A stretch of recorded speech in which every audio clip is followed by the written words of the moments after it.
Bom dia a todos. Estamos aqui para mais uma sessão de julgamento do dia 28/7, a sessão da manhã. A gente vai iniciar o julgamento pelos itens 51 e 52 da pauta. A relatoria é de quem mesmo? De quem é a relatoria? Maísa, por favor. Da conselheira Maísa. Eu solicito o apoio que convoque a patrona do caso, por favor. Ok, presidente, farei a convocação. Ok.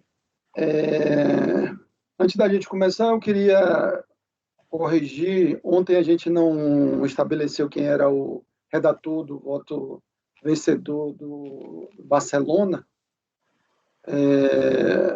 Eu acho que Lázaro ficou vencedor em todas, não foi, Lázaro? Eu acho que necessariamente teria que ser Lázaro. Eu perdi um só, mas foi aquela questão dos serviços e peças de reposição, que é vencido sozinho. Mas eu faço sim, tranquilo, mas não tem problema. Então você perdeu, não tem voto vencedor nesse. Não tem voto vencedor nesse, mas eu fico tranquilo, eu posso. Todos os votos vencedores, então, estariam com você. Então você fica como um redator designado, voto vencedor da Barcelona. Aproveitando, presidente, a retificação da ata para essa colocação, ainda é possível colocar a intenção de declaração de voto? Ontem, de qual processo? Nesse mesmo que eu vou ficar como voto vencedor. Eu tenho que analisar essa questão, vou pesquisar para ver, ok? Então pode deixar, não, tranquilo. Eu fico só como redator do voto vencedor, então. Tá ok, então. Fica acertado. Bom dia, doutora. Bom dia a todos. Bom dia. Bom dia. A gente vai iniciar o julgamento do processo 51 e 52 da pauta, de relatoria da conselheira Maísa. Ela vai ler o relatório da empresa Ferteco Mineração S.A., e depois a senhora terá 15 minutos para fazer suas considerações. Ok? Com a palavra, a conselheira Maísa. Presidente, eu vou ler o final 9924, que é o item 52 da pauta. Ele é muito similar ao outro, mas o outro tem uma particularidade, tá? Então, vou pedir primeiro para a gente ler esse. Trata-se de pedido de ressarcimento de crédito presumido de IPI, formulado com fulcro na Lei 9363. Esse processo, gente, ele é muito longo. Para vocês terem ideia, ele já foi julgado aqui pelo CARF, ele voltou. Eu vou pular aqui algumas questões só para tentar ver se a gente consegue ir direto. Então, a discussão aqui a discussão do mérito é TIP como não tributado. O crédito foi negado, vez que os produtos fabricados pela empresa são classificados como não tributados. Então, primeiro, cancelou essa motivação por meio de um acórdão, mantido pela Câmara Superior, nesse caso que a gente está lendo. E aí, com uma nova informação fiscal foi elaborada, e aí, quem lavrou essa nova informação fiscal foi a própria Delegacia da Receita Federal do Brasil em Belo Horizonte, que tinha lavrado inicialmente o primeiro parecer. Então, aí eu coloco as razões do parecer. A empresa foi notificada do acordo da Câmara Superior e o novo despacho decisório e apresentou manifestação de inconformidade, e aí ela trouxe outras considerações. Porque daí a gente entra em outro debate, foi quanto à aquisição de energia elétrica, óleo combustível, óleo diesel, e aí ele entra nessa discussão.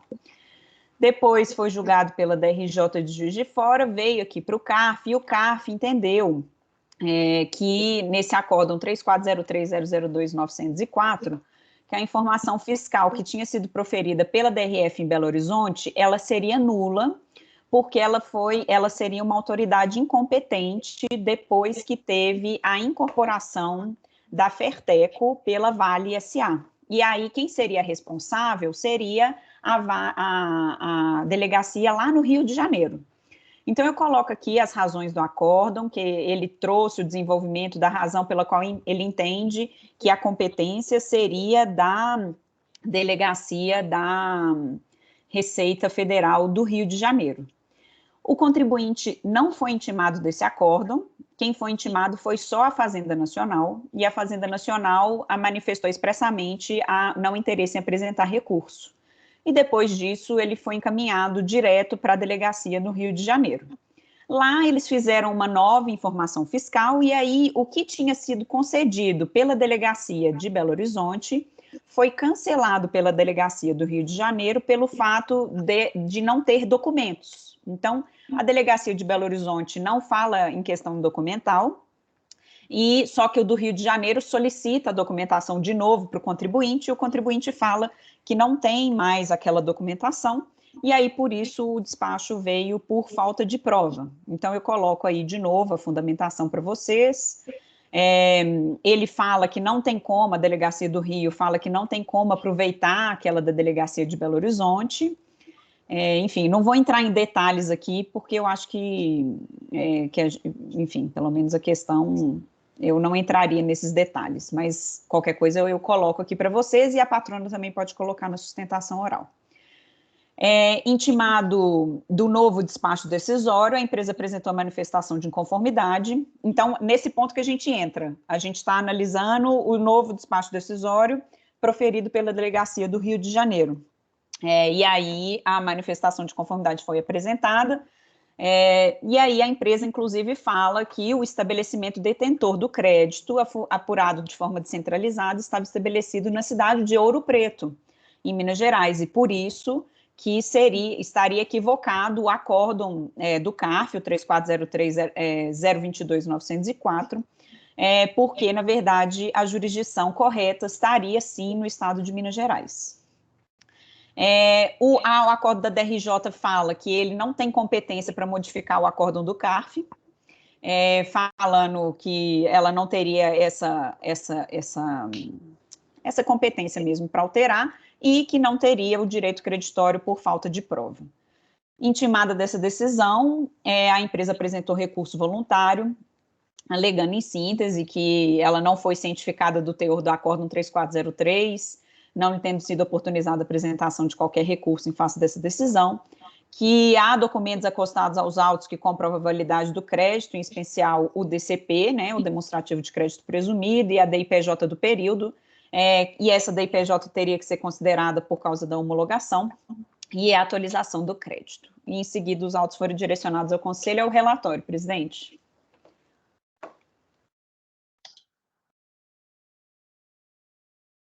Você está sem áudio, presidente. Ok. Doutora, a senhora tem 15 minutos para fazer suas considerações. Senhores conselheiros, bom dia a todos.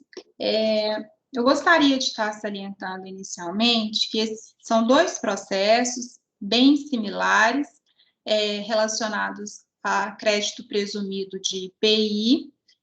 A diferença básica de um processo e outro é praticamente o período de apuração e o montante quantificado em cada caso, mas quanto ao procedimento, esses dois processos caminharam juntos, então a questão em discussão e em debate é muito parecida.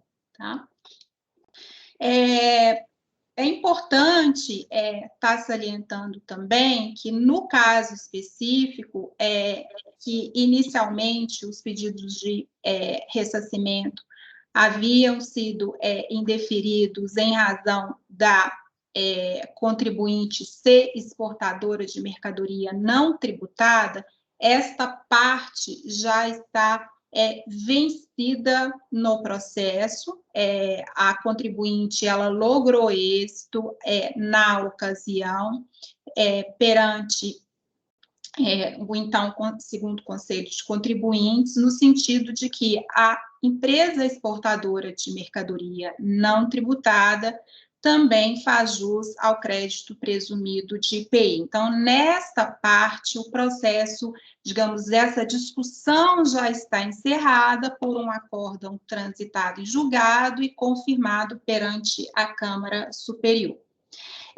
Dito isso, o processo, eles retornaram dentro do trâmite normal, porque esse protocolo ele foi realizado em 1999, os processos iniciaram em 1999, ou seja, há quase 22 anos. Na época, é importante estar relembrando que ainda nós estávamos num ambiente que todos os processos administrativos da Receita Federal ainda tramitavam em meio físico. Não obstante, a Receita Federal já havia desenvolvido alguns programas, e no caso específico do crédito presumido de IPI, no ato do protocolo desse requerimento físico, fazia-se a entrega de um documento que chamava-se DCP, que é o Demonstrativo do Crédito Presumido, que era gerado através de um programa eletrônico da própria Receita Federal. A entrega deste documento, inclusive, era um requisito básico para se aceitar a recepção do protocolo do crédito presumido. Então, em relação à documentação básica para a comprovação do crédito presumido, ou seja, os requisitos exigidos no ato do protocolo, isso é inequívoco que foi cumprido pela contribuinte nesses dois casos. Tanto é que, quando o processo retornou para o cumprimento do acórdão e liquidação do acórdão, isso não teve nenhuma dificuldade por parte da jurisdição fiscal à época, que é a 6ª Região Fiscal de Minas Gerais. E por que o processo retornou à 6ª Região Fiscal? Porque nós estamos falando aqui de um crédito, né, relacionado aí sob a forma de crédito presumido de IPI, né? E o IPI, ele tem essa autonomia de apuração por estabelecimento. Ora, embora tanto a Ferteco como a Vale tivessem matriz no estado do Rio de Janeiro, os estabelecimentos produtores e exportadores, no caso, a Ferteco, eles estavam aqui em Minas, onde efetivamente tem a extração do minério de ferro. Então, o processo, ele tramitou até mesmo porque a autoridade fiscal, ela dependia ali da análise de documento local daquele estabelecimento e também dali da confirmação, da aplicação até de alguns produtos. Então, o processo retornou à jurisdição fiscal de Minas Gerais, onde o crédito foi quantificado e, por questão conceitual, foram indeferidos os créditos relacionados às aquisições de óleo diesel, energia elétrica, serviços de transporte e outros, por questões conceituais do entendimento fiscal à época, mas os montantes foram quantificados, toda a documentação que havia sido apresentada no ato do protocolo foi reexibida nessa diligência fiscal pela contribuinte. O que ocorreu no caso específico ocorrendo este indeferimento parcial do crédito, a contribuinte apresentou nova manifestação fiscal. Mas o que se tem que se considerar é que dessa manifestação fiscal até o julgamento, que entendeu que seria o caso de incompetência da autoridade que quantificou o crédito, passaram-se 10 anos.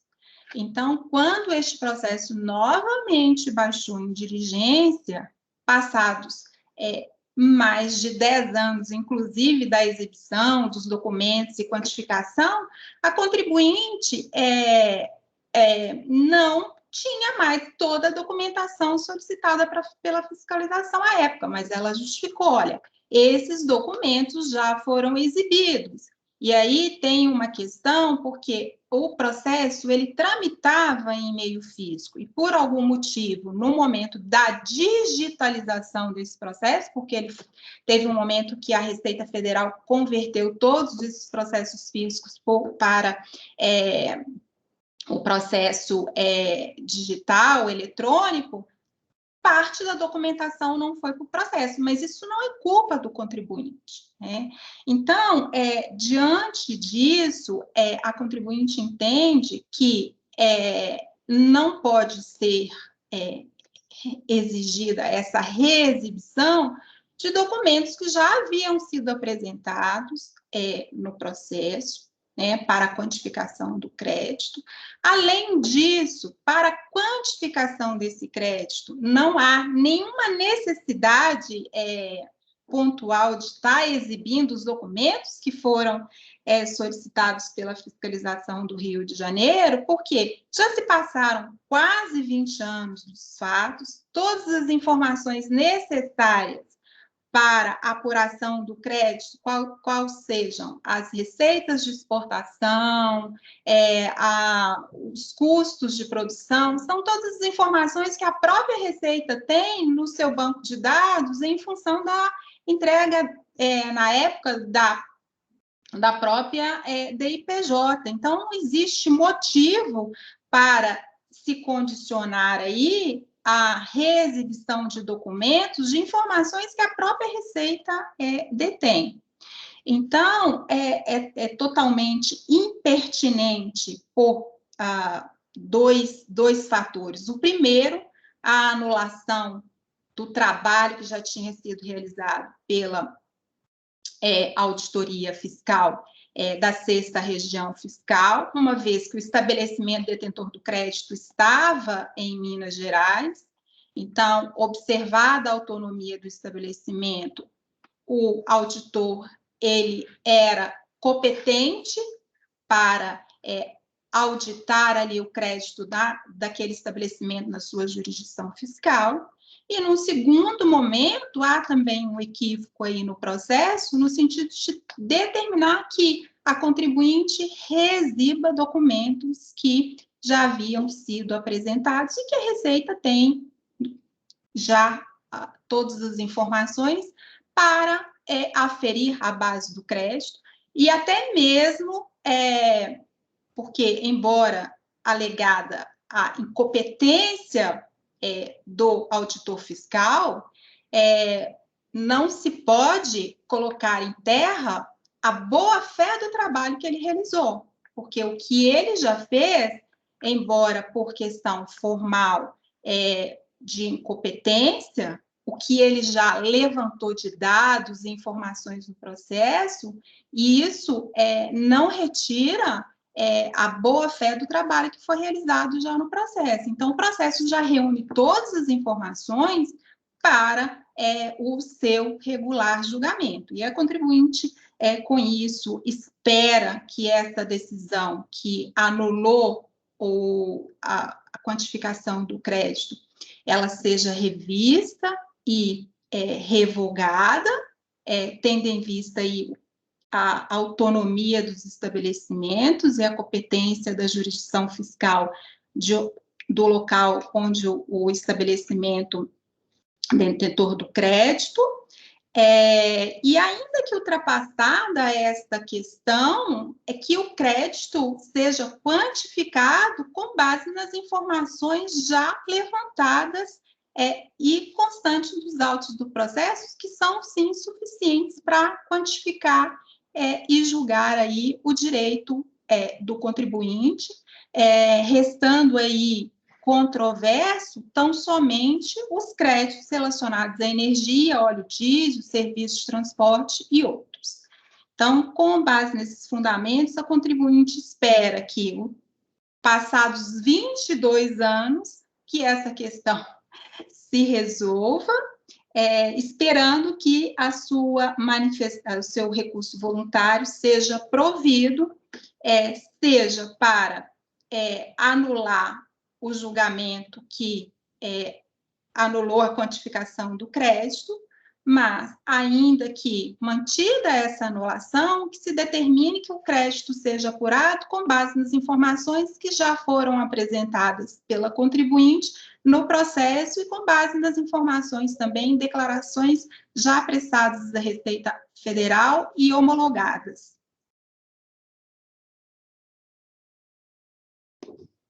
Ok, doutora. Com a palavra, a conselheira Maíra. Patrona, se você puder, por favor, fechar o seu áudio, só para não ficar. Bom, Então, eu realmente, quando eu analisei esse caso, eu queria resolver, tá, patrona? Acho que realmente é uma situação tanto quanto peculiar, mas eu não consegui pensar numa outra solução essa que eu estou trazendo aqui para vocês. Então, nesse caso aqui, do 9924, que a gente está lendo, o recurso é tempestivo e cabe ser conhecido. Atentando para presentes autos, observa-se que efetivamente o sujeito passivo não foi regularmente intimado do acórdão 3403-002 para apresentação, 904, para apresentação de recurso. No despacho de encaminhamento das folhas 361, a ciência do acórdão juntado aos autos foi dada tão somente para a Fazenda Nacional, que expressamente manifestou seu interesse em não apresentar recurso. Contudo, em conformidade com o artigo 63, parágrafo 4º do RICARF, aprovado pela portaria 256, com a idêntica previsão do regimento atual, a ciência dos acordos deveria ser dada recorrente, no caso, à empresa, e não apenas à Fazenda Nacional, como feito. Então, está lá, dos acordos será dada ciência ao recorrente e ao interessado.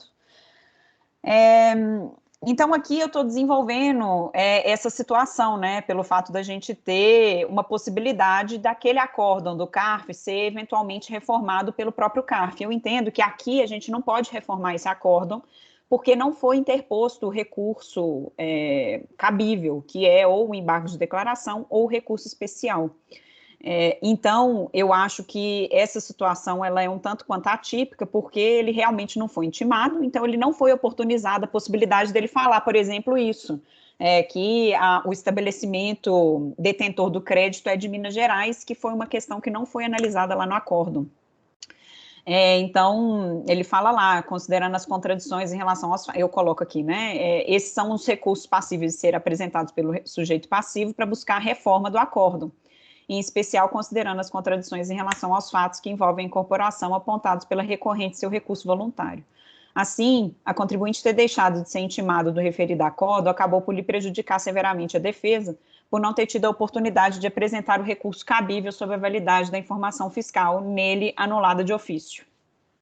Então, aqui eu estou reconhecendo a nulidade do despacho, em parte, né, do despacho de encaminhamento da folha 361, por cerceamento do direito de defesa face à ausência de determinação da intimação do sujeito passivo quanto ao teor do acórdão 3403-002-904,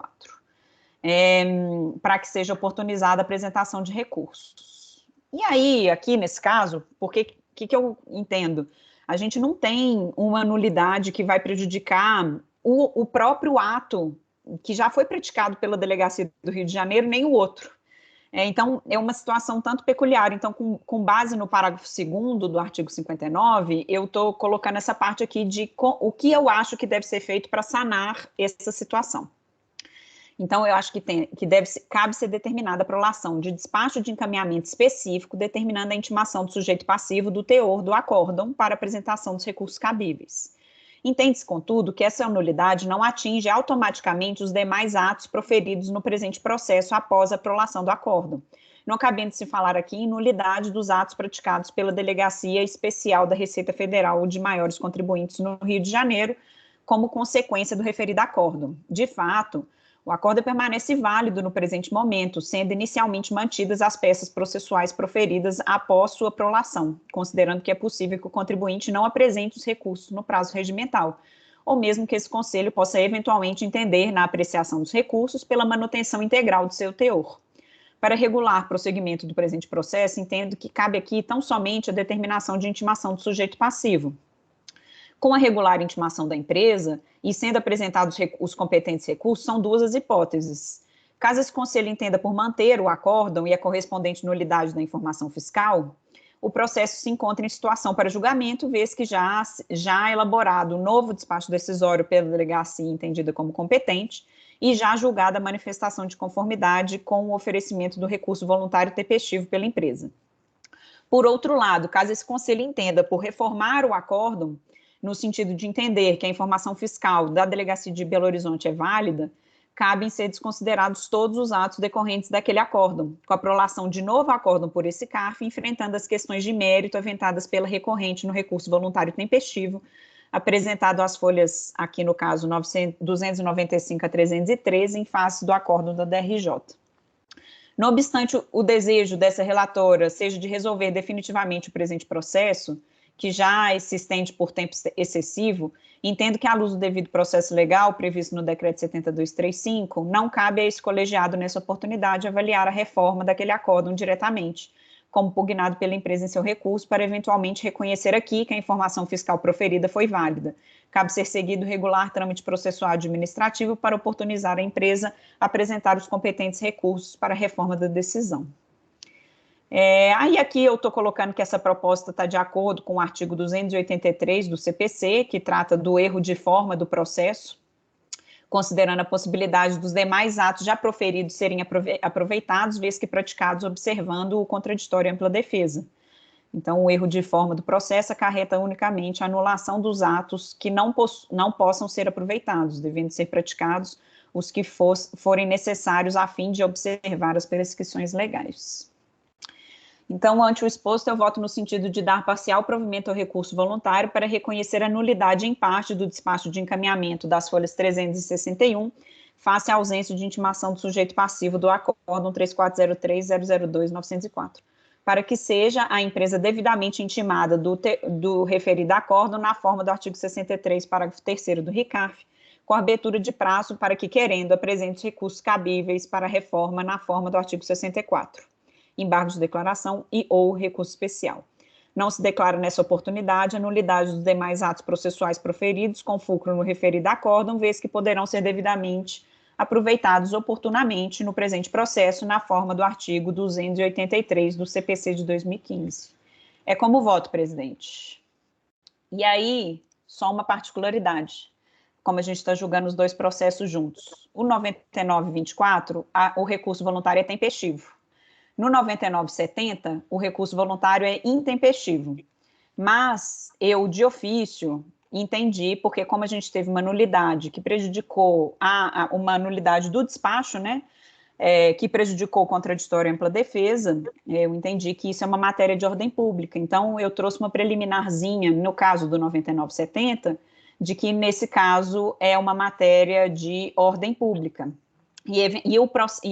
o recurso voluntário que foi apresentado em relação ao acórdão anterior, ele é tempestivo. Então, eventualmente, aqui a gente pode ter, se o acórdão for mantido, vai ser considerado intempestivo o 9970, ele não vai ser julgado, o 9924 vai ter julgamento normal. Essa é a minha proposta, presidente. Se tiver alguma dúvida, eu estou aí à disposição, eu quis falar bem rápido, assim, né, bem fazer um resumo da situação. Ok. Alguém que tem algum questionamento? Não? Então, vamos à votação. Conselheiro Lázaro, como vota? Acompanha a relatora.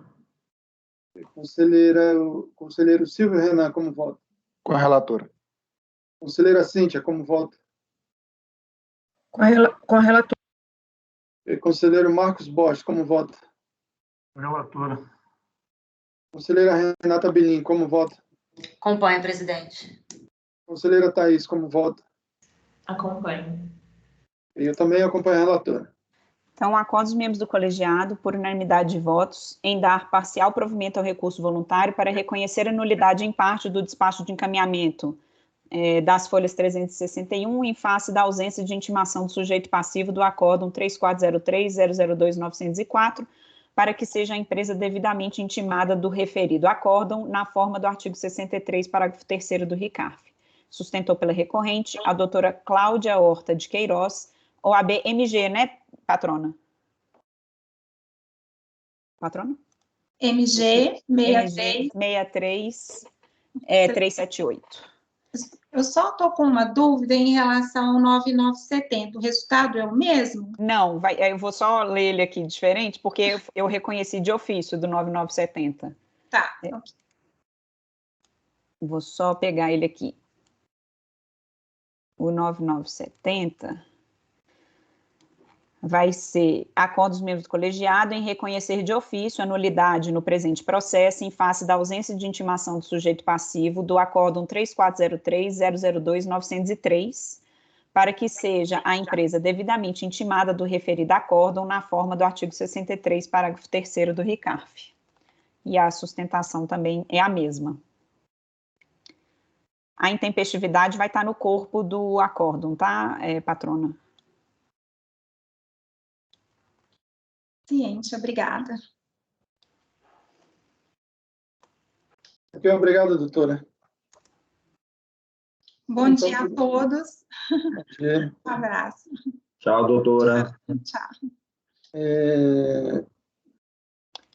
Agora o próximo item é o item 63 da pauta, né? Eu pediria aí ao apoio que convocasse o patrono. Enquanto isso, eu vou reiniciar meu computador aqui, que eu estou tendo dificuldade agora de ter acesso à pasta T, ok? E já retorno. Bem?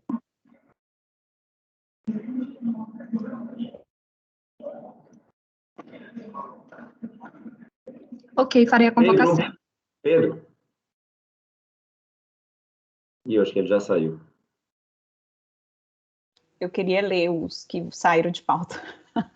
Não, eu queria falar para ele que tem um linkzinho, eu já tinha até mandado para ele, que ele não precisa reiniciar quando tivessem acesso à pasta T. É só colar esse link e vai bem mais rapidinho. Na volta eu falo para ele. Pô, está acontecendo, não sei de vocês, mas o meu está aparecendo toda hora. Se eu desconectar, saio do VPN. Quando eu volto, aí já não acessa mais a pasta T. Eu estou tendo isso também, mesmo problema. E aí você faz o quê?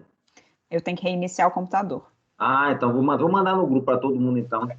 Tem um linkzinho que é só você clicar no canto inferior esquerdo, no menu iniciar. Quando ele levantar, você cola esse link, já vai aparecer a pasta. Aí você clica na pasta, ela abre automaticamente. Manda, por favor, Lázaro, porque toda vez eu estou tendo que reiniciar, dá vontade de chorar. É. Não. O pessoal do certo que me ensinou essa solução. Pessoal, como os próximos votos são meus e deu um breakzinho para o Pedro voltar, eu vou aproveitar e vou ao toalete, tá? Rapidinho. Então eu vou beber uma água. Então acho que podia interromper a gravação, Bom né? dia. Bom dia. Acho que a doutora Camila já... Já voltei, resolvi meu problema. Hoje está difícil, viu, doutor?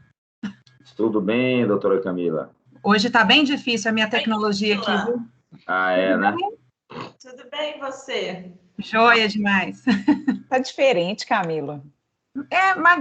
A pandemia me fez emagrecer também, né? Mas... É isso.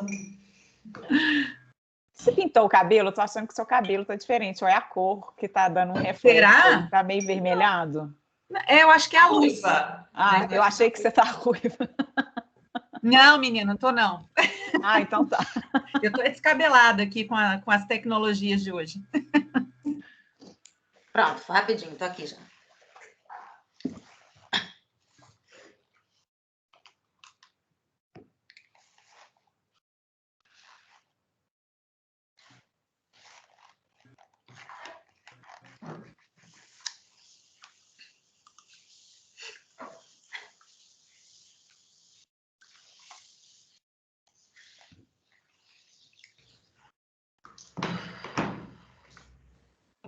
Eu vou fechar a câmera aqui rapidinho enquanto o Pedro não volta, mas voltando eu já apareço.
Já voltei. Já estão todos, né?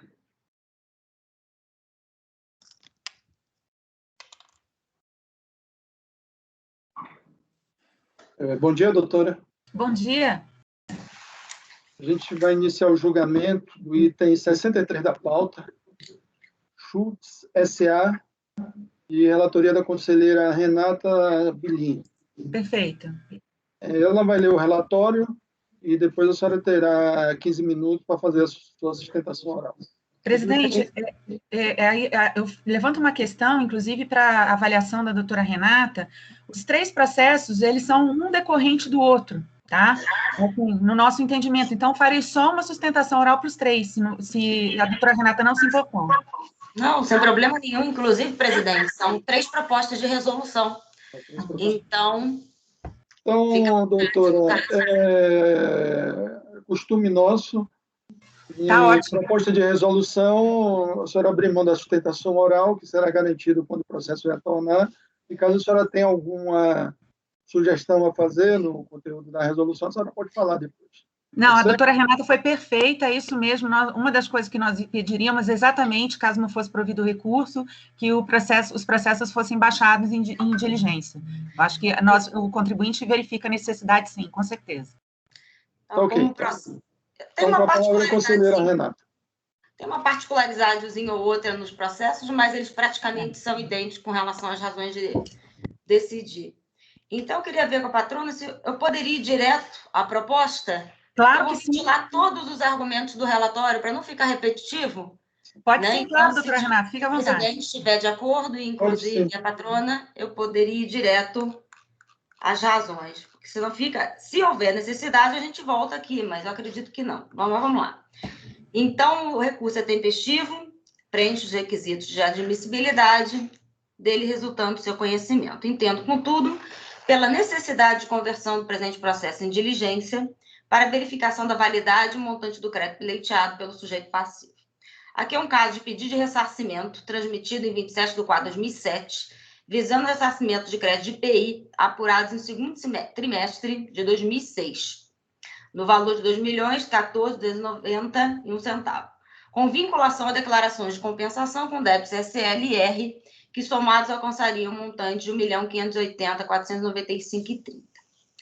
Dia 1º de fevereiro de 2012, veio o despacho decisório e indefere o pedido de ressarcimento e, consequentemente, não homologa a declaração de compensação a ele vinculada, sob fundamento de que o montante do crédito requerido no período correspondente seria insuficiente para a compensação declarada no PEDECOMP, que todo o saldo credor havia sido utilizado nos trimestres que sucederam ao período de crédito, de forma que, quando do envio do PEDECOMP, não havia crédito nem mesmo para se fazer frente às compensações declaradas.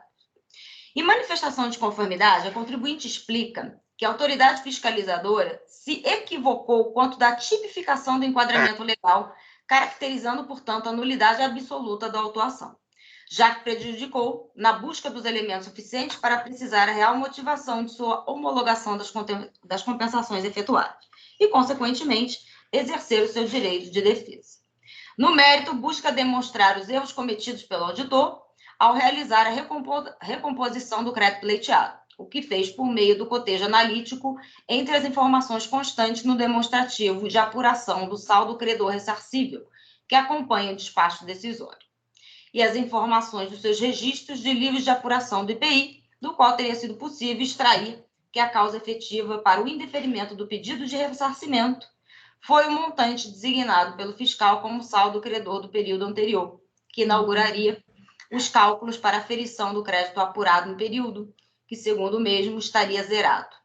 Instrui a sua peça de defesa com cópias do despacho decisório, as folhas 799 a 802, e do livro de EPI, as folhas 803 a 811. A PRJ, por outro lado, o que ela vai fazer? Ela afasta a nulidade, nada obstante venha reconhecer que o enquadramento legal destacado no despacho decisório referencia genericamente à legislação aplicável à compensação. Contudo, aduz que as razões específicas da não homologação podem ser citadas nos anexos, sem que tal fato representasse a nulidade ou cerceamento de defesa. No mérito, em síntese, fundamenta que o saldo inicial apurado pela recorrente era maior do que o devido, porque não realizava o estorno, que no caso a recorrente não teria realizado os estornos sistemáticos dos valores integrais dos pedidos de ressarcimento, reconheceu-se ali, por isso do parcial, o direito ao crédito adicional no valor de R$ 66.405,29. No recurso voluntário, a recorrente vai reforçar as razões da nulidade da autuação por erro de capitulação legal da exigência supostamente descumprida e, quanto ao mérito, vai reiterar a fundamentação sobre o equívoco do fisco. Colaciona também um demonstrativo de débito de apuração do IPI, comprovando que o estorno do ressarcimento ocorreu no mês da Perdecomp, que foi apresentado em decorrência do artigo 23 da IN Receita Federal do Brasil 900 de 2008. Aí eu colacionei aqui o descritivo trazido pela recorrente. A recorrente explica que destas informações, em conjunto com os valores apresentados pela Receita Federal do Brasil no anexo único da decisão de primeira instância, que tem lá a coluna 1, valor ressarcido e estornado, as seguintes conclusões. Eu colacionei, que está muito bem explicado, tem muita coisa aqui para avaliar. Vamos lá. No montante de 2.611 de 184,87, estornado no mês de novembro de 2006 pela recorrente, correspondente ao Perdecomp número tal, com o valor ressarcido tal, do Perdecomp tal, com o valor de tal, cujos valores foram lançados. Ou seja, ela vai estipular toda a formação do crédito dela dentro daquilo que ela predispõe, juntando cópia dos livros específicos para justificar a existência do crédito. Então, eu acho que é despicendo ficar lendo isso aqui para vocês, porque ela vai trazer vários pontos de outros processos administrativos que eu não tenho aqui. Então, não tem nem como avaliar, né, a procedência ou não do que a Fazenda está trazendo aqui. Sustenta que essa análise chancela o fato de que o saldo inicial apurado pela recorrente não era maior do que o saldo devido, como alega o fisco. Pelo confronto entre a apuração do IPI da recorrente e o livro de apuração do IPI recomposto apresentado pela Receita Federal, todos os valores teriam sido devidamente estornados pela recorrente, ainda que em períodos diversos, divergentes daqueles apurados pela Receita Federal no anexo único do acórdão ora combatido. Reitera ainda a equivocada exclusão em duplicidade dos créditos reconhecidos pela Receita Federal, que o acordo impugnado afirma não ter ocorrido. Diz que o próprio anexo único que acompanha a decisão... Por favor, Pedro, só fecha, por favor, o teu microfone. Que acompanha, comprovaria a veracidade das informações do recorrente, uma vez que aí ela vai explicar exatamente toda a linha de raciocínio, desde antes, inclusive, do período hora analisado, para justificar, né, que esses estornos foram realizados e que eventuais valores não foram considerados, comprovando com a cópia dos livros que eu já vou falar aqui para vocês. Então, assim conclui que, através da reconstrução da escrita, a integralidade do crédito pleiteado, todos os estornos foram realizados de forma adequada. Destaca que nenhuma glosa de crédito foi realizada pela fiscalização. Então, aqui não se discute glosa. É realmente a questão do estorno ou não dos valores.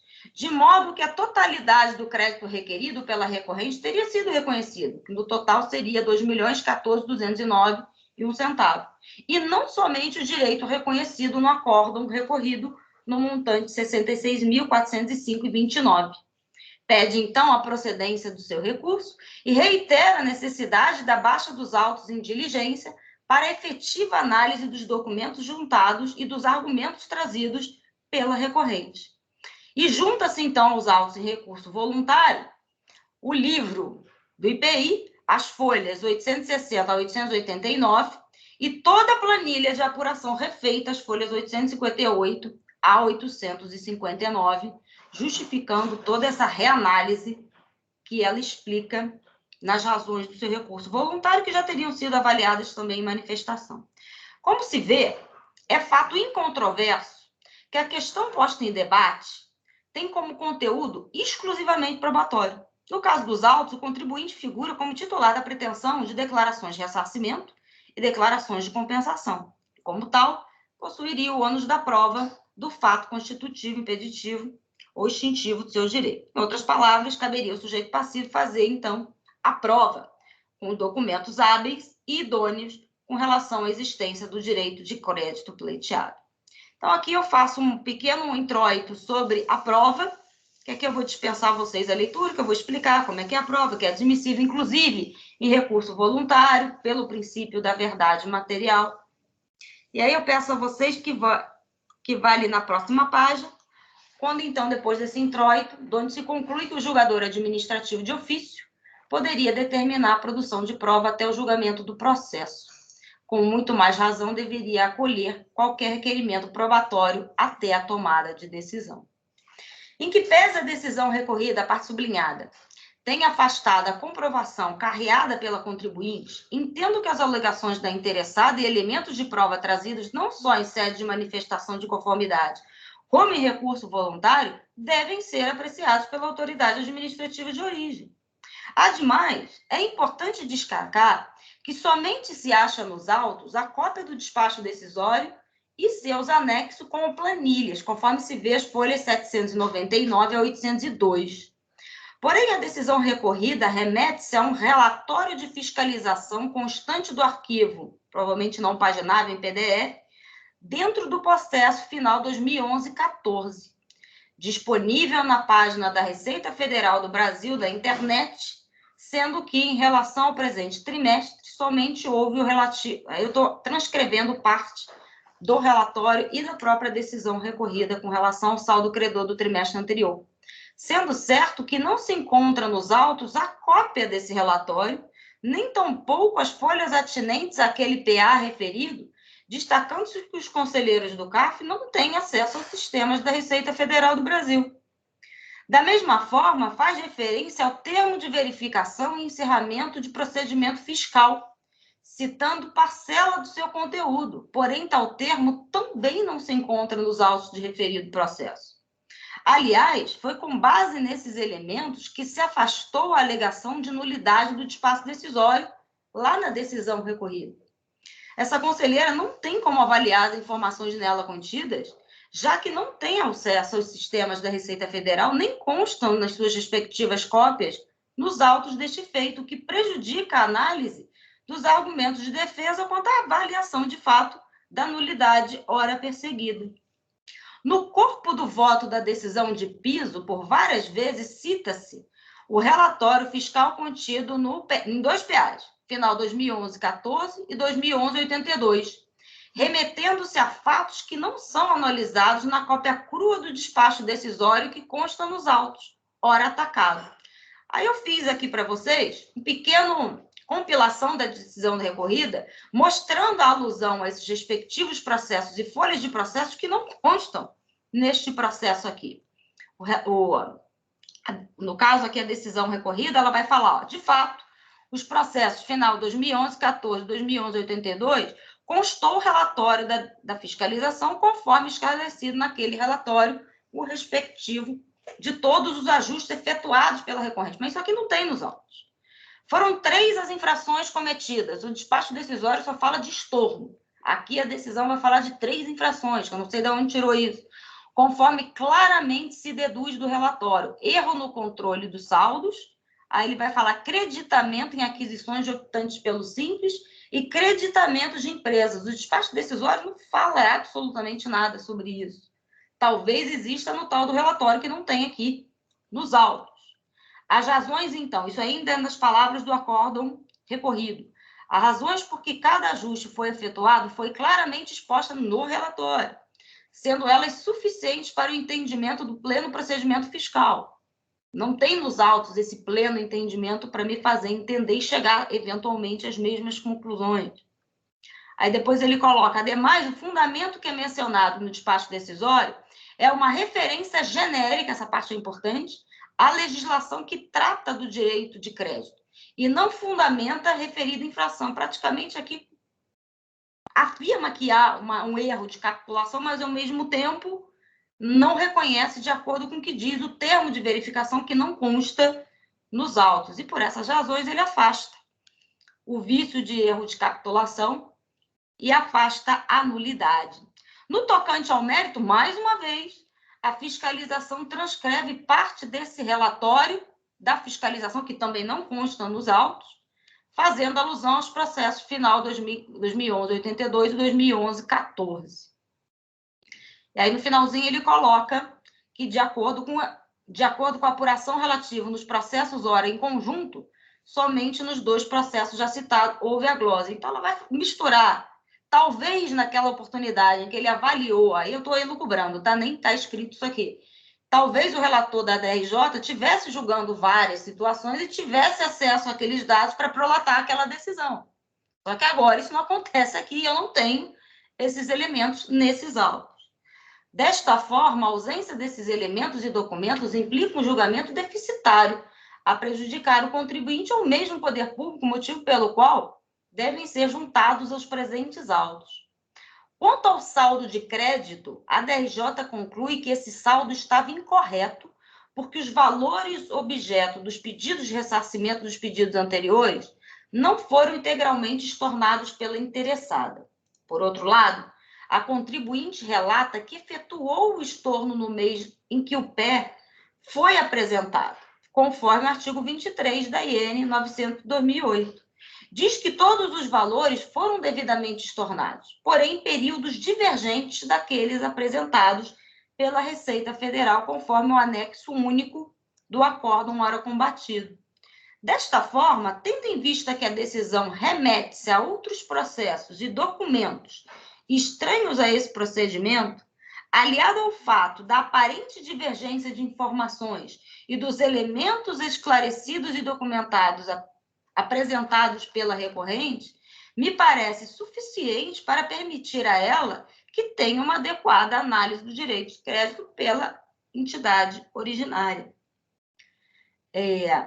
Ora, se há nos autos documentos suficientes que justificam a procedência do crédito leiteado, eles devem ser analisados pela autoridade competente, independente do momento em que apresentados, em nome do formalismo moderado e do princípio da verdade material.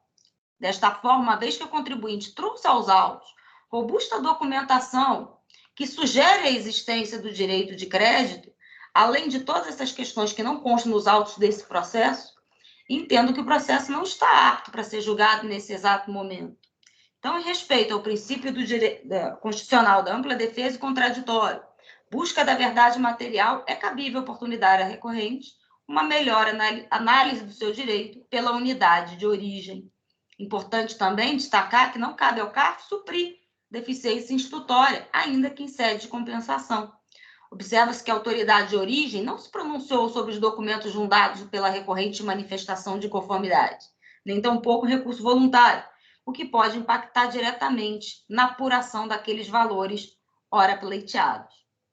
As autoridades administrativas não podem deixar de analisar a materialidade dos direitos e créditos em compensação, o que pode resultar no próprio comprometimento do procedimento administrativo, que pode carrear, eventualmente, na sua nulidade, conforme artigo 29, inciso 2º do Decreto 70.235. Então, por essas razões, à luz do que dispõe o artigo 29 do Decreto 70.235, eu proponho a conversão do presente julgamento em diligência para que a autoridade fiscal de origem, junte aos autos a cópia dos processos administrativos a que ela faz alusão, que seria o final 2011, 14 e 2011, 82, e intime a recorrente para apresentar, além de qualquer outro desses vastos documentos juntados aos autos, cópias de eventuais documentos fiscais e contábeis que se entenda necessário para a apuração do crédito, e, ao final, elaborar um relatório fiscal conclusivo, considerando os documentos e esclarecimentos da hora apresentados, informando se os dados trazidos pelo contribuinte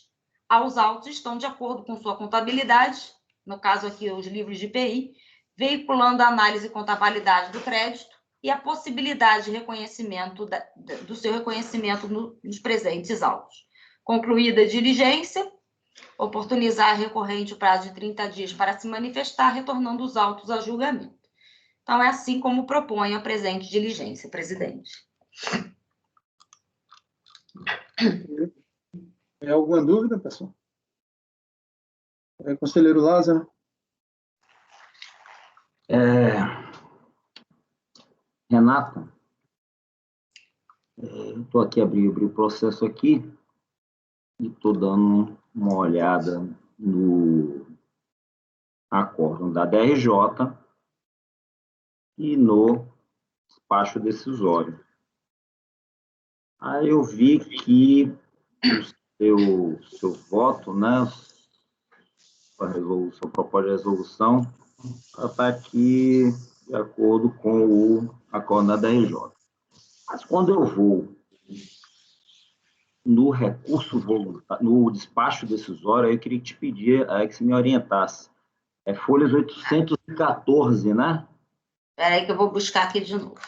Eu já te falo. Porque... Despacho decisório, ele só fala aquele padrão e junta as planilhas.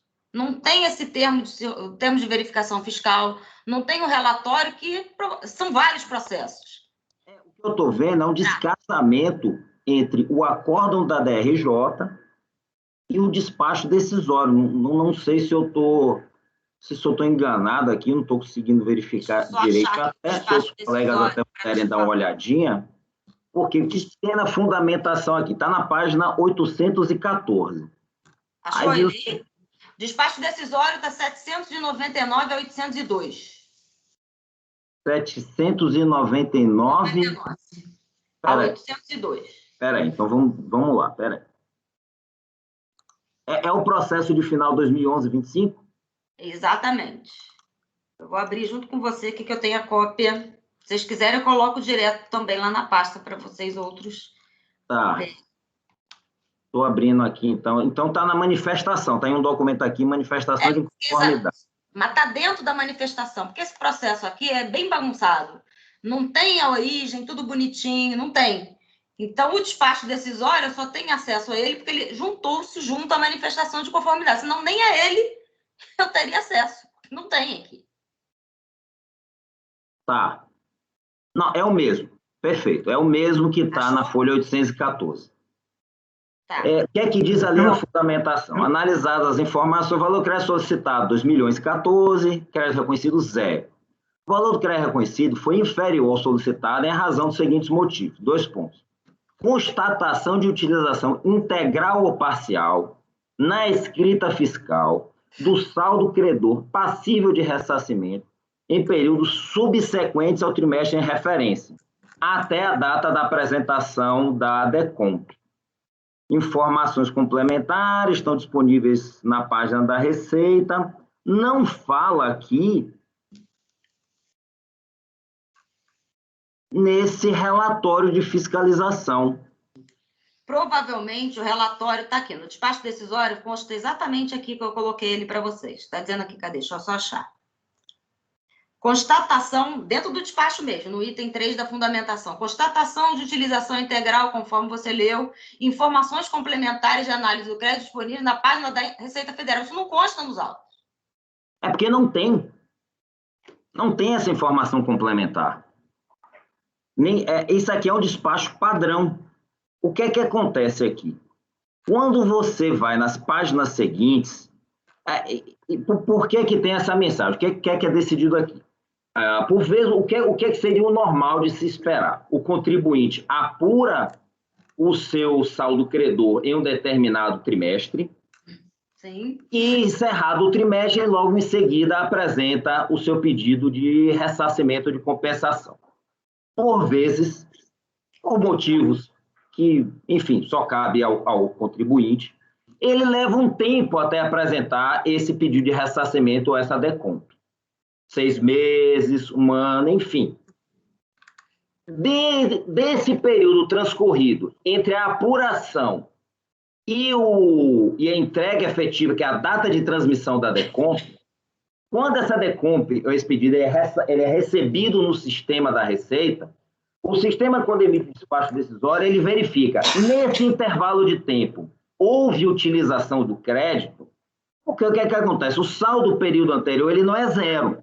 Primeiro, quando você vai logo ver aqui no demonstrativo, já aparece um saldo aqui anterior de 6.059.000. Então, não foi descartado o saldo do período anterior. É porque eu acho que não está bem... Eu acho que o julgador na DRJ, o relator, ele não foi feliz na forma como ele redigiu o acórdão. O que aconteceu, aí já vem na página... Aí você já pega o finalzinho da segunda página do despacho decisório, tem demonstrativo da apuração após o período ressarcimento. Então, aí começa, julho de 2006, saldo credor do período anterior, 6 milhões. Aí vem os créditos ajustados, os débitos, o saldo credor, qual o menor saldo credor. Aí ele continua. E ele vai até a data de transmissão do DECOMP, que foi abril de 2007. Lá, o que ele faz? Ele verifica qual foi o saldo nesse período. Por que o sistema faz isso? Ele verifica se não houve utilização em duplicidade do crédito. Porque você apurou naquele trimestre, aquilo continua na sua escrita fiscal. Então, você continua passando trimestre a trimestre, apurando débitos e apurando créditos. E isso vai transcorrendo. Em determinados períodos, você vai tendo... E o saldo credor daquele trimestre, ele passa para o trimestre seguinte, não é? É sempre esse mecanismo, vai passando de um trimestre para o outro. Então, o que se apurou aqui? Que for no decorrer dos períodos, até chegar à apresentação da DECOMP, começaram a ter saldos devedores, ou seja, o contribuinte tinha mais débitos do que créditos, e ele começou a utilizar o saldo credor desse período que ele está pedindo para deduzir. Ou ele fez isso, ou o sistema automaticamente já fez isso, ou ele apresentou alguma perda de compra. E aí, quando chega no último período, o que é que o sistema faz? Aí é por isso que tem essa origem nessa última coluna aí, ó. É uma coluna chamada menor saldo credor. Qual é o crédito que o contribuinte tem nesse período? O sistema avalia, ao longo desse intervalo, qual foi o menor saldo que ele teve. Porque aquele é o saldo que sobrou. Por que não é o saldo no último momento? Porque naquele último momento você já está incorporando saldos de trimestres subsequentes. Então você vai ver, você vai diminuindo o seu saldo. Você vai diminuindo, até você ver qual foi o menor saldo. É esse o saldo que é restituído. Se você for pegar a DECOMP, quando tem lá na DECOMP, você também tem o saldo inicial, tem saldo final, e tem uma linha chamada menor saldo credor.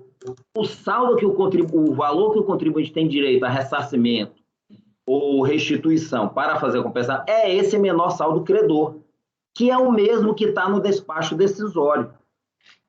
Então, pelo que eu estou vendo aqui, o menor saldo credor dele em abril de 2007 realmente foi 0. E o PERDECOM, quando você vai lá na primeira página, o PERDECOM, quando demonstrou o crédito, está transmitido aqui, ó. É o número tal, olha a data aqui, são esses 6 números intermediários. 27 de abril de 2007. Então, veja que apesar do crédito ter sido apurado no segundo trimestre de 2006, ou seja, ele já poderia ter pedido isso em agosto de 2006. Ele já poderia ter feito esse pedido em agosto de 2006. Só que ele só fez em abril de 2007. O que é que o sistema vai apurar? O que aconteceu entre agosto de 2006 e abril de 2007? O contribuinte gastou o crédito dele. Mas, não tem mais crédito. Mas a patrona caiu e também a conselheira Thaís. Vamos aguardar eles, então. Desculpa, é que eu estava olhando lá o despacho decisório, lendo e nem vi. Aí voltou. Presidente, desculpa, eu estou no celular aqui enquanto eu tento reiniciar o computador. Teve um pico de queda de energia aqui, mas está voltando tudo. A doutora Camila está nos ouvindo? Eu acho que ela está na sala.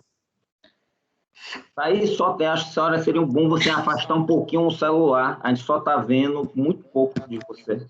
Tá. Só para constar na gravação, né? Mas está ótimo agora. Mas eu vou arrumar aqui. Já consegui ligar o computador, está com a internet. Perdão, caiu aqui. Pode me resumir? O Lázaro estava começando a fazer umas colocações aí. Vocês conseguiram chegar a alguma conclusão? Ele está falando ainda. Você quer que eu repita a partir de que parte, Thaís? Eu perdi bem na hora que você começou a falar, assim. Não precisa repetir tudo, só um pupurri, eu me acho aqui.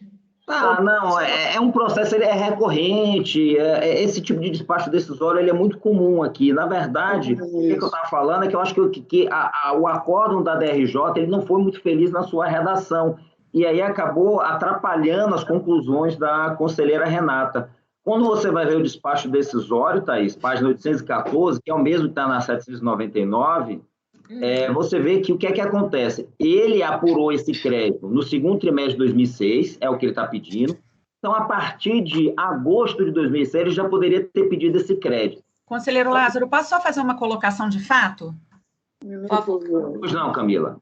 É o seguinte, eu entendo a questão da apuração do crédito, o senhor está corretíssimo, tá? Desde a gente, nessa planilha que a própria DJ juntou no processo, aqui, não estou falando do despacho, estou falando da planilha que ela anexou. Está bem claro exatamente que ela foi apurando o crédito até chegar exatamente no trimestre em que ela apresentou a PERDComp, a DECOMP, tá? Então, assim, o contribuinte não tem dúvida disso. A grande questão aqui, e aí é uma questão que, inclusive, está no recurso voluntário, tá? E estava na manifestação de conformidade, como a doutora Renata muito bem colocou, é o seguinte, nós estamos dizendo, a fiscalização apurou esse crédito e foi fazendo essa conta, mas não considerou que a contribuinte fez os estornos que eram necessários em períodos diferentes daquela que ela entendeu adequado, mas os estornos foram feitos. E o cálculo que foi feito pela fiscalização está fazendo novamente o mesmo estorno.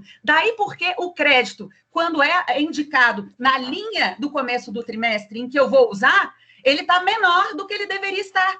Esse é o ponto. Então, o contribuinte entende que o saldo credor inicial do segundo trimestre ele é superior a 6 milhões e 59 mil? Exatamente. Porque o que o contribuinte está entendendo é que a fiscalização... o que a fiscalização falou? Você não fez os estornos. O que a gente está falando? Não, a gente fez. Só que não foi no mesmo período em que você achava que devia ter feito. E aí veio a DRJ e juntou essa planilha, que para nós, desculpa, mas para nós, exatamente, ela confirma o que nós estamos alegando desde o momento, que é o seguinte, vocês estão estornando o mesmo crédito em dobro. Por isso que o meu crédito da entrada do trimestre, que é quando eu apresentei a DECOMP, está menor do que deveria estar. É simples assim. Qual o valor que o recorrente entende no início do trimestre, em julho? Em relação ao valor... Só um minuto. Porque aqui tem 6 milhões e 59 mil. Se o senhor quiser... Aí eu fechei. Caiu minha conexão aqui 3 vezes. Só um minutinho. Não, tranquilo. Permita só pontuar uma questão, mais sobre o funcionamento do SCC em si, como que ele trabalha nesses casos e por que essa divergência provavelmente está acontecendo. Eu estou exatamente com a planilha que a relatora colocou, que é a planilha que o contribuinte faz a apuração dos créditos e informa os estornos realizados em virtude dos pedidos de ressarcimento. E ali ela vai fazer o estorno em novembro de 2006, novembro, dezembro, janeiro de 2007, que eu entendo que ela está fazendo esses estornos no momento em que foi apresentado o pedido de ressarcimento. Ou seja, o crédito ele vai ali permanecer no valor integral até a data em que o contribuinte apresenta o PER. Só como que acontece na prática? Existe o livro de registro de apuração do IPI, que é esse aqui que está apresentado, e existe o RAIP do Sistema de Controle de Crédito. Quando o contribuinte apresenta o PER, como ele fez aqui em novembro de 2006, por exemplo, o sistema não faz qualquer alteração, o crédito permanece intocado. Então, aquele crédito lá que era 13 milhões e 500, ele vai continuar 13 milhões e 500. Como que o SCC trabalha? Ele espera o reconhecimento do direito creditório e o valor do crédito que foi reconhecido, aí sim ele faz o estorno. Ele faz o estorno onde? Em novembro de 2006, como fez o contribuinte? Não. Ele faz o estorno no último mês do trimestre a que se refere à competência do pedido de ressarcimento. Exato. Então, se o contribuinte fez o pedido de ressarcimento em novembro de 2006, quando o SCC vai fazer esse estorno no livro de apuração dele, ele não vai fazer na data em novembro de 2006. Ele vai procurar, deixa eu ver esse pé. Esse pé se refere a que trimestre? É o primeiro de 2005? Então, ele vai lá em março de 2005 e já faz o estorno lá. E o que acontece? Esse saldo de crédito do SCC, obviamente, ele começa a ser reduzido em um momento anterior a que o contribuinte faz um registro de apuração do IPI dele. Porque o sistema que eu entendo que trabalha de forma correta, ele faz o estorno no crédito, no período a que o crédito se refere. Se o contribuinte está usando um crédito 2005, esse crédito ele é estornado já ao final. Mas a legislação não determina, ela faz justiça, faz de uma forma diferente, porque a legislação determina que o estorno do crédito deve ser feito no momento da sua solicitação, mesmo que bem posterior. Faz de apuração de IPI. É por isso que eu até ia concluir, Lázaro, que talvez esse caso de diligência seja importante, porque eu queria verificar qual a argumentação e o cálculo que a fiscalização vai trazer para mim. Porque, pelo que eu consigo identificar, eu não tenho acesso ao SCC, eu não tenho como verificar isso de pronto. Eu entendo que, eu acho, né, para mim, que seu raciocínio é o correto, sendo bem sincero. Eu acho que seu raciocínio é o correto, que o contribuinte usou, sim, o crédito. Só que para eu ter a absoluta certeza disso, com base no que está sendo exposto para mim, eu não sei se seria o caso. Eu acho que esse é o tipo de caso que eu prefiro ter uma calma maior, esperar ver o que a fiscalização vai trazer para mim, para aí sim eu tomar uma decisão mais tranquila, né, mais correta. Não, tudo bem, não vou me opor. Então, a minha única preocupação é porque isso são milhares de despachos decisórios emitidos mensalmente com base nisso aí, né? Imagina, todos os contribuintes do Brasil, todos os pedidos de ressarcimento são feitos nessa sistemática. Se tudo que vier para cá a gente for baixar em diligência para refazer o trabalho, bom, não precisa mais ter SCC, então. Que se a delegacia vai ter que sempre refazer isso manualmente, para que é que tem um sistema? É só essa a minha preocupação, entendeu? Porque isso não é uma exceção. Despachos como esse, em que o contribuinte utiliza o crédito dele entre o período do pedido e o período da apuração, é em torno de milhares por mês. É um volume absurdo. Então, fico preocupado da gente ter que fazer toda hora essa diligência. Mas, tudo bem, eu não costumo a conselheira Renata está em dúvida, o conselheiro Silvio está em dúvida, eu vou acompanhar, então, a diligência. Eu, via de regra, não costumo me opor a esse pedido de diligência quando o relator não está confortável, né, precisa de informação. Sim. Então, é por isso que, ainda que eu tenha esse entendimento, eu prefiro ser mais... Eu acho que tem uma diferença nesse processo aí, né? Porque a RJ se baseou no relatório de fiscalização de outros dois processos. Pronto, era isso que eu ia falar agora. Foi feita a fiscalização, não foi despacho decisório eletrônico, né? Exato. Esses outros dois processos, pelo que a DRJ coloca, foi feito a fiscalização, foi feito o relatório de fiscalização, e ela se baseia nesses dois processos que estão sendo solicitados a juntada na diligência, né? Eu acho que tem uma diferença em relação a isso. Exatamente esse ponto que eu ia colocar. Até para avaliar a questão de nulidade, como é que eu vou avaliar a nulidade dentro do que a DRJ trouxe se eu não tenho o documento que ela citou? Fica difícil avaliar, além desses pontos todos que vocês trouxeram, que também me gera dúvida. Tem mais esses pontos que o Marcos também ponderou e que eu ia falar um pouquinho antes também. Enfim. Tranquilo. Estou pronto para votar, presidente. Conselheira Thaís, está nos ouvindo? Cadê a Thaís? Ela está na sala, né? Está aqui o logo dela, mas ela está sem câmera.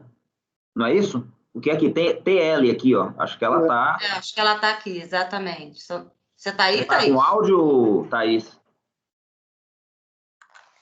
Deixa eu ver aqui. Problema de conexão. Eu estou até sem meu celular aqui. Deixa eu pegar aqui.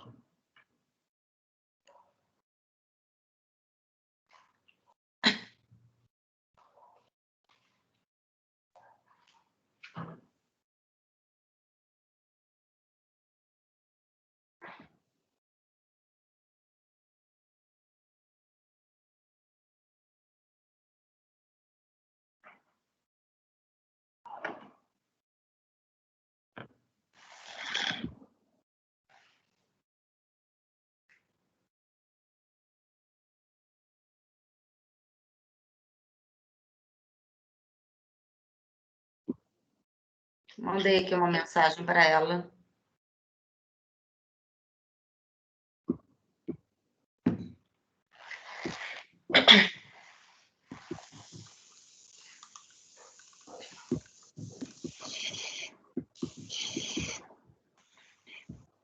sua resolução, o mesmo conteúdo para os 3 processos, né, Renata? Oi? Sim, para os outros. Os 3. Sim. Ela ainda não me respondeu. Acho que ela deve ter dado queda de energia mesmo, que ela não recebeu nem as mensagens do celular que eu encaminhei. De repente está sem Wi-Fi, enfim. Porque o Wi-Fi demora para voltar, né? Sim. Volta a luz, mas até você conseguir sinal. Aí daqui 5, 6 minutinhos, ou até mais que isso, né? Mas é para usar o sinal do celular, né? 3G, é o 4G, né? Vocês estão me ouvindo? Agora sim. Nós não estamos vendo. Vocês estão me ouvindo? Sim. A gente está te ouvindo, mas está sem câmera, Thais.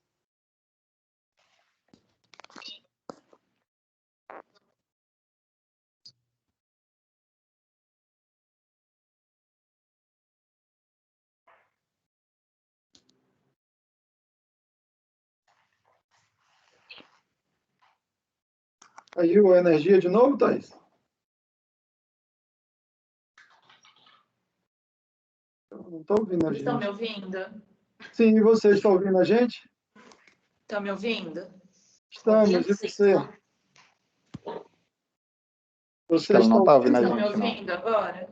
Eu acho que ela não está ouvindo a gente, exatamente. Vou mandar uma mensagem aqui pelo WhatsApp, que acho que fica mais fácil. Não, é porque ele não está recebendo. Mas ela não está recebendo. Ligar para ela não está recebendo, Lázaro.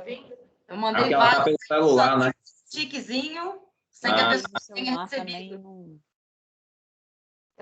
Não está completando. Ligar também não está dando certo? Vou tentar ligar aqui.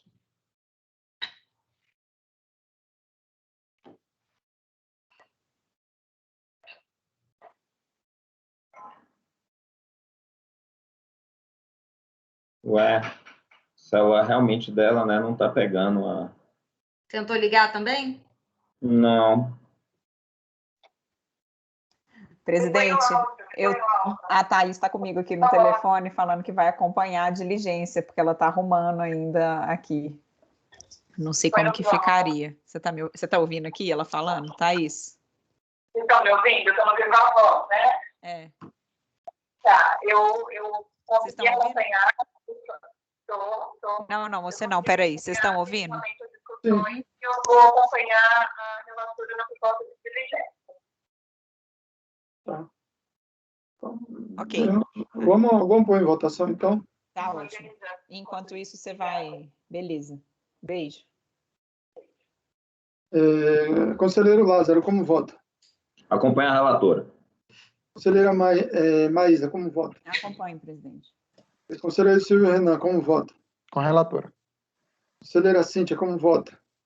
Está mais do que justificada a dúvida apontada pela relatora e eu acompanho integralmente com a resolução.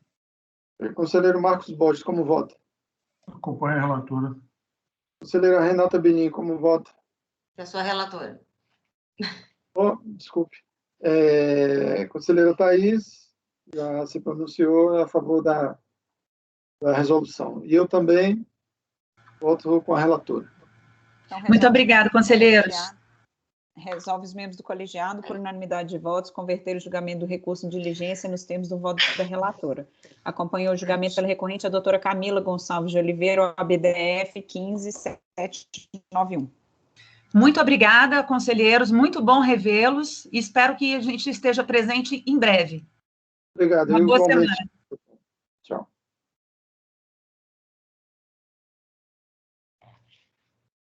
Oi, vocês estão me ouvindo? Sim. E você, está ouvindo? Eu vou ter que ir para outro lugar. A luz já foi 10 vezes, tá? Assim, intermitente. Eu até tirei o computador da fonte com medo de confirmar. E tem Wi-Fi, eu não sei. O 4G está dando conta meio mais ou menos, e o meu celular não vai dar conta de ficar até o final da manhã, sem carregar na tomada, porque eu estou sem luz. Desculpa, eu não sei o que eu faço.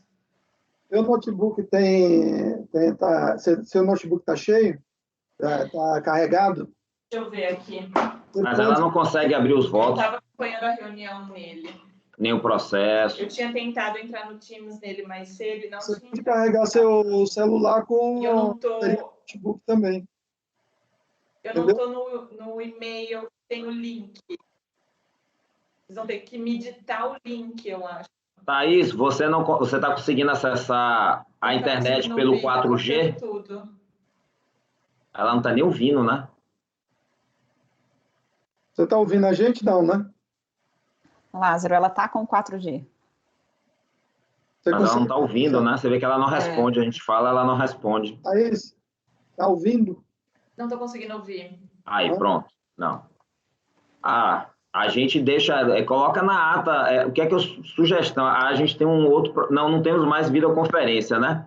Não, a gente agora coloca aqueles processos que o pessoal acha, que os relatores acharem que não vai dar polêmica, e a gente vai votando sem Thaís, e coloca ausente momentaneamente. Então, mas o meu 4G não está dando conta do recado. Eu estou ouvindo vocês tudo picadinho, ó. Eu não ela nem entendeu o que é que eu propus. Tá, assim, a gente pode fazer isso mesmo. A Renata tem, né? De você. Vai ser umas coisas picadas e daí... A Renata tem uns processos, né, Renata, que é dirigência? Voltou de novo a luz. E o que também der problema, a gente pode tirar como vista de mesa, né? Se a gente perceber na hora da votação que deu problema, retira. Aqui, você não tá ouvindo a gente. Aí não consegue... Não, tá tudo picado, sabe? Não consigo acompanhar a conversa. Então, o que o Lázaro... Não tá dando conta. Entendi. O que o Lázaro sugeriu é de colocar como ausência temporária sua e a gente julgar aqueles processos do Renan e da Renata do primeiro dia. Tudo bem. Não dá problema isso para mim? Não, né? Eu acho que não, porque você pautou os processos, né? E aí, se você teve tantas horas, não vai pautar, não vai prejudicar. Não tem problema. A meu ver, não. Isso aí foi da minha mãe, na internet. Isso. Pode ser, presidente?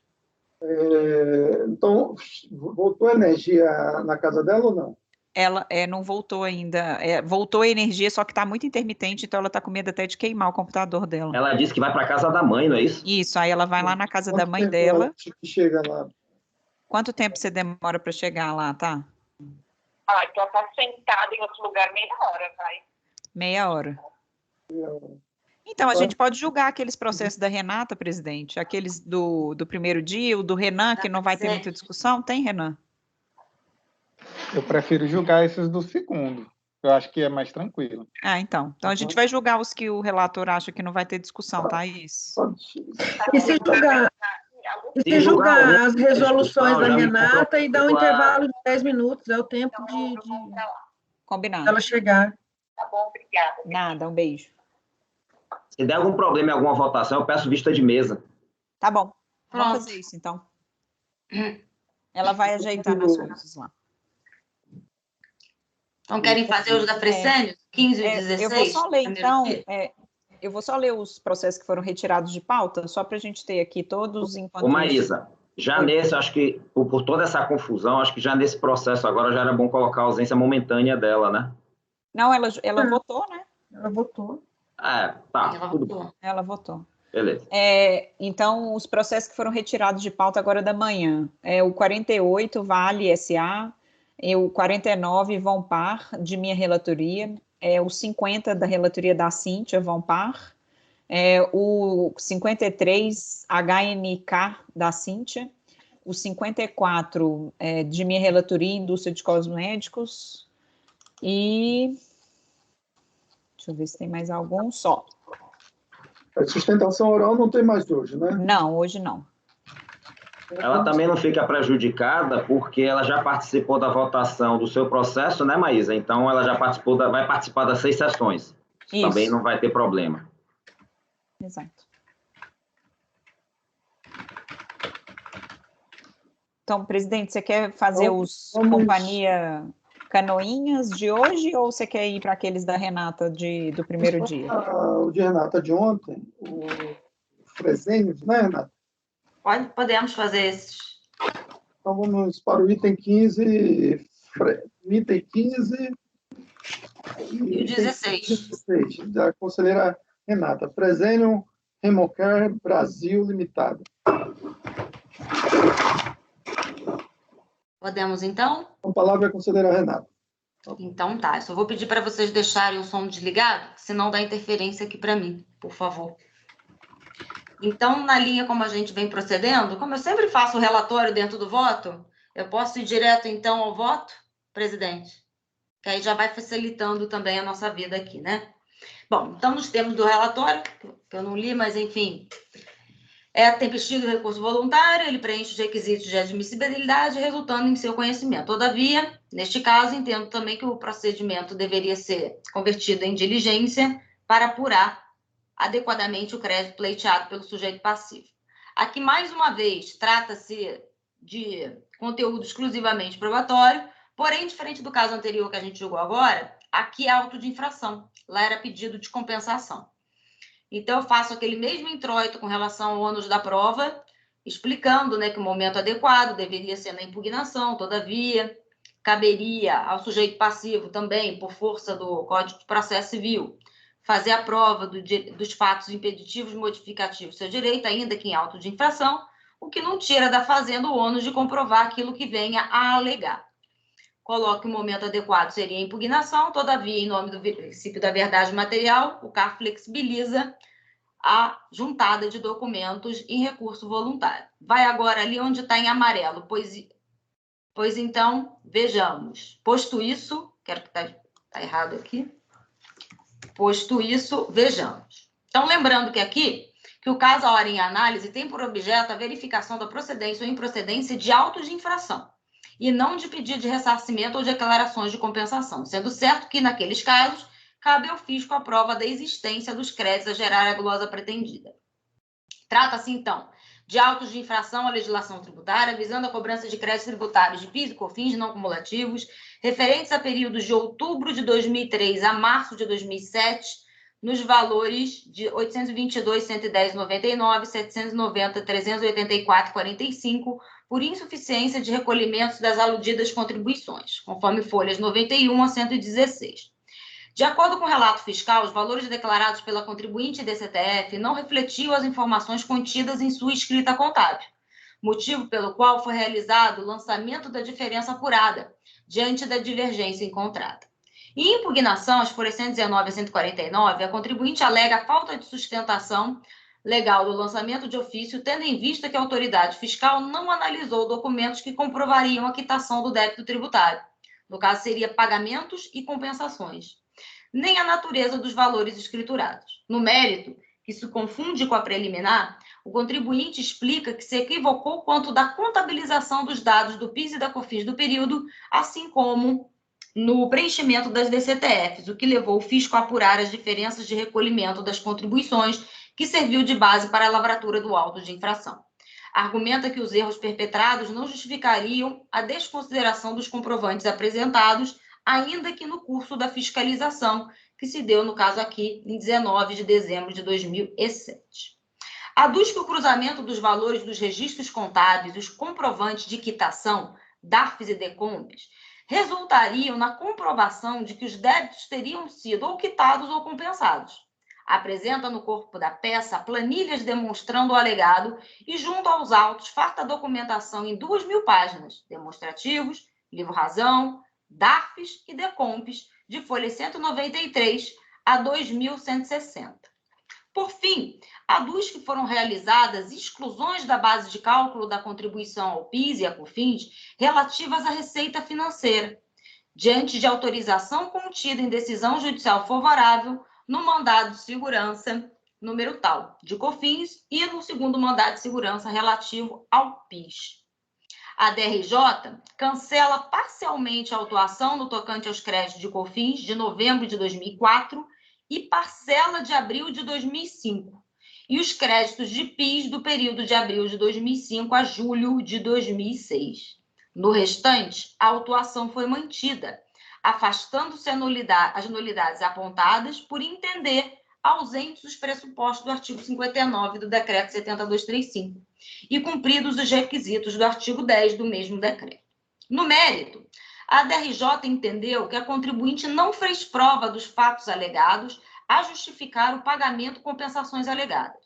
salienta que a alegação de que a contribuinte estaria autorizada por decisão judicial prolatada nos mandados de segurança a excluir as receitas financeiras das bases de cálculo das referidas contribuições não procede porque referida decisão não teria sido juntada aos autos. Em recurso voluntário, o contribuinte reitera a necessidade de realização de perícia para a análise da documentação apresentada, em nome do princípio da verdade material. Destaca que erros na escrituração contábil não são suficientes para desconsiderar os pagamentos e compensações realizadas. Em que pese a decisão recorrida tenha afastado a comprovação carreada pela contribuinte, entendo que as alegações das interessadas e elementos de provas deduzidos não só em impugnação, como também em recurso voluntário, devem ser apreciados pela autoridade lançadora. Uma vez que a contribuinte trouxe aos autos documentos que sugerem a existência daquele crédito, ou seja, resposta protocolizada no dia 20/6 de 2012, com toda a documentação acostada de recibo de entrega das páginas, entendo que o processo não está apto a ser julgado no presente momento. Ademais, o singelo argumento da DRJ de que as alegações do contribuinte não procederiam porque estaria em conformidade com as informações declaradas não me parece suficiente para excluir da recorrente a correta análise do direito de crédito que ela diz ter, que seriam os pagamentos e as compensações, até porque a recorrente informa que existiam equívocos na sua escrita contábil, e comprova, inclusive, né, com a farta documentação juntada aos autos. Nesse ponto, oportuno, impende consignar, por oportuno, que os valores declarados e escriturados não são absolutos e devem ser analisados junto com todo o aparato probatório complementar, que foi juntado aos autos, DARF de pagamento, compensações, demonstrativos, a fim de se chegar ao real valor devido ou não pelo contribuinte. Nesse sentido, seria o parecer COSIT número 2 de 2015, que, embora trate de procedimento de compensação, o raciocínio se aplica ao caso dos autos. Aí eu transcrevo a ementa do parecer aqui.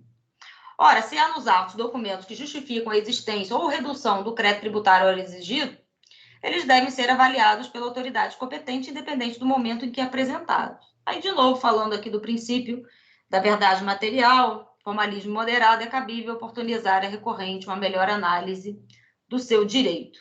Então, em face ao exposto, eu proponho a conversão do presente julgamento em diligência, retornando os autos à origem, para que a autoridade lançadora adote as seguintes providências. Elaborar um demonstrativo da base de cálculo do PIS e da COFINS, com indicação do valor devido, valor declarado, valor compensado e ou quitado, com base nos razões analíticos de DARFs apresentados, declaração de compensação e eventual procedência da exclusão de receitas financeiras da base de cálculo das contribuições, conforme apresentado pelo sujeito passivo. E manifestar-se acerca do demonstrativo de correção dos valores recolhidos e eventualmente compensados a título de PIS e COFINS, explicando eventuais diferenças apuradas por meio de competência apresentados e comprovados aqui pelo sujeito passivo.